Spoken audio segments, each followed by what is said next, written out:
Hello friends! Do you like a delicious chocolate drink? Today we will learn how to make it easily at home. Let's get started. Ingredients. Show a picture of each ingredient as you mention it. A cup of milk. 2 tablespoons of chocolate syrup or cocoa powder. A teaspoon of sugar, optional. A spoon for stirring. How to prepare. First, we need a clean cup, cold or warm milk, and delicious chocolate syrup. Now, pour the milk into the cup carefully. Be careful not to overspill. It's time for chocolate. Add 2 tablespoons of chocolate syrup to the milk. We take the spoon and stir well until the chocolate is mixed with the milk. Finally, our drink is ready.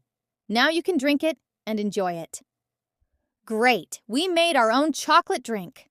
Try it with your family and friends. Don't forget to like the video and subscribe for more delicious recipes. Bye!